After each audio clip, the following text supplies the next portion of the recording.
I wasn't able to get stronger. I just got busy. Days were shrinking. I was traveling, meetings, conferences, family, all of that. Hello. Welcome to Healthy Systems Podcast. I'm your host, Coach Mo. Today's topic is something very on top of mind, which is 5 things I did during Ramadan to lose weight. Specifically, I lost 5 pounds unintentionally. But here are 5 things I did, and hopefully these can help you in your day-to-day life. Even though Ramadan is over, today is day 2 of Eid. So we just celebrated Eid al-Fitr yesterday. But overall, there's some good learning lessons, because this Ramadan, I would have to say it was challenging, right? I was working a lot, I had a lot of meetings, and during the day when you can't drink water, you can't eat food, you end up, being pretty depleted, and I would start losing my voice sometimes. Overall, one thing I still did well was my fitness. It did not get neglected, because during Ramadan, your energy is low, but you still have to maintain your work, your business, your life, right? But you're also worshiping more. So there's a faith component that gets increased. So overall, yesterday morning on Eid day, I weighed myself, fasted, and I was I was surprised to see 5 pounds of weight loss. And most of that was fat, right? So the crazy thing is, if you follow these tips, whether for next Ramadan or just in your day-to-day life, you would lose a lot more than just 5 pounds. I'm pretty lean already. I'll sit around 11 to 12% body fat the last 9 years.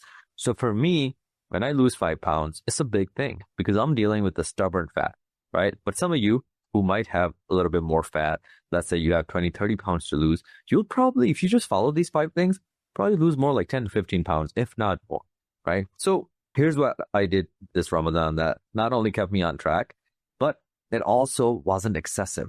I didn't go to the gym twice a day. I didn't go to the gym even once a day, right? I was only doing 2 strength workouts a week. And then the rest of the days I was doing other things. But overall, this is what we call minimal effective dose, right? What is the minimal amount of work I can do and still get results? And that's what I teach my clients, and I've taught them this over the years, right?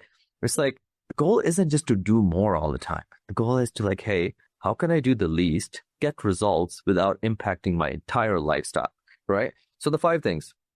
Number 1 thing I did that, all 29, 30 days, the reason I say 29, 30 is one of the mosques here in Detroit, they did 30 days of fasting, and the other one did 29 days of fasting, and Eid was the same day. So I know as a Muslim, you can all relate to that. So overall, 5 things I did. So the very first thing was Suhoor.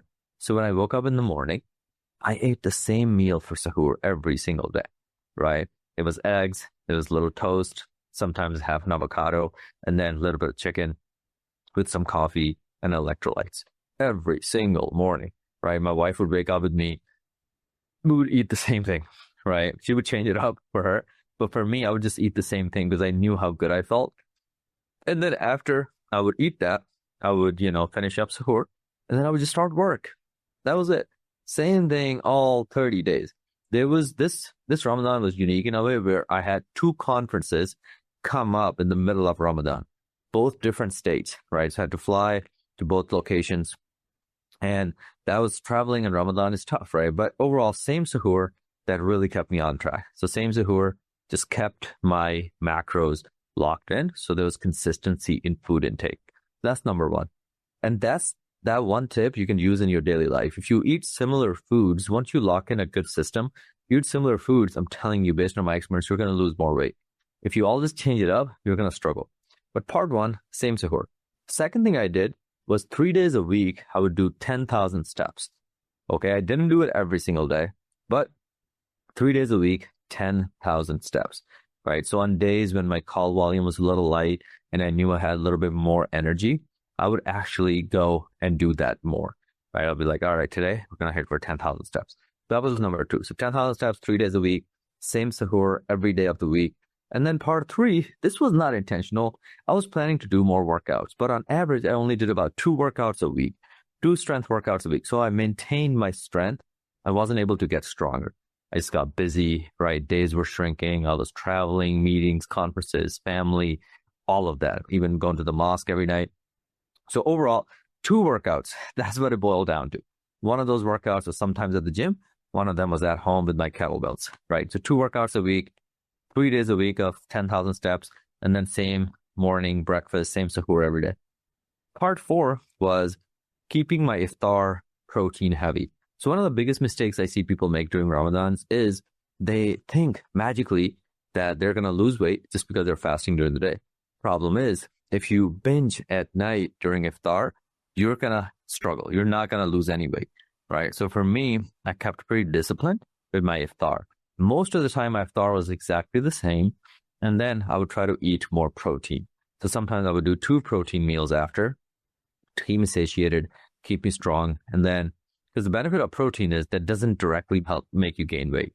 Versus when you start eating more fried food, more fats, more carbs, they're going to contribute to that. We still love carbs, right? But at the same time, moderation is more important with carbs and fats.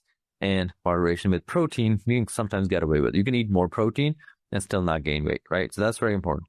Then part 5 was sleep.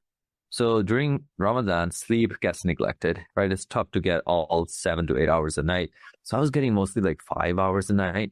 And then during the day, if I had a 1 to 2 hour period in between my meetings that I had off, I would go take a quick nap, right? So I try to get as much sleep as I could. But overall, just by doing those 5 things, same suhoor, keeping iftar protein heavy, 10K steps 3 days a week, 2 workouts per week, and 1 nap a day, if I could, help me by the end. The result was I was 5 pounds lighter, right? And I felt leaner. Matter of fact, there was 3 people yesterday at Eid that came up to me. They're like, dude, you're looking lean. I'm like, dude, I'm not even trying. You know what I mean? Literally my aunts, people that, see me here and there, they saw a noticeable difference. Not that I was trying to. And I want to emphasize this because a lot of you, they're like, yeah, like, how much leaner can you get? And it's like, no, that's not the point. The point is people are noticing the difference. In a society where 50% of people are getting fatter, if you get a compliment, take it. That's a good sign. That means you're doing something right. But overall, those are the 5 things that really helped me. And then summer is only, 2 months away. So I'm going to keep these things going and keep getting leaner and have, look even amazing in summer. So that's the only trend I follow. During the winter, I try to bulk up. And then as summer starts coming in, start hitting February, March, the goal is to start doing a small cut because now we didn't do any damage over the bulk, but sometimes it's easier to put on a little bit of fat during the winter. And then after the winter, now it's time to be more active. It's time to get leaner. It's time to shred down. And that's what I'm, starting to do here. But overall, Ramadan was a really, really good accelerant, not only of faith, but also of fitness. It made me more disciplined and just reminds you how to balance when life has a lot of competing priorities. Okay. So I hope this helps. I want to make more content like this.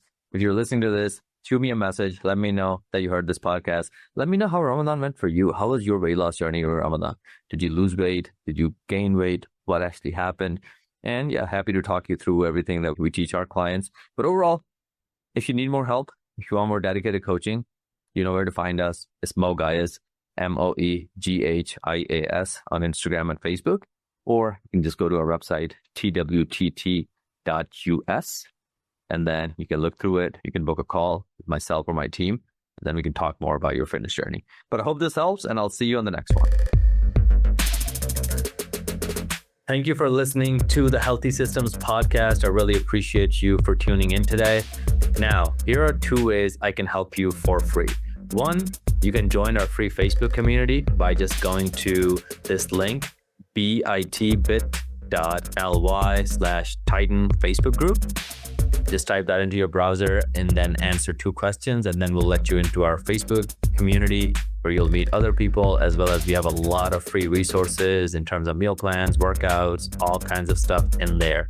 Second way I can help you for free is if you follow me on Instagram at Mo Gayas, MOEG as in George, H as in horse, I as in India, A as in apple, S as in Sam. Follow me there and then shoot me a message with the word Healthy Systems, and then I'll be sure to send you a free gift. Other than that, keep listening in, and I really appreciate you.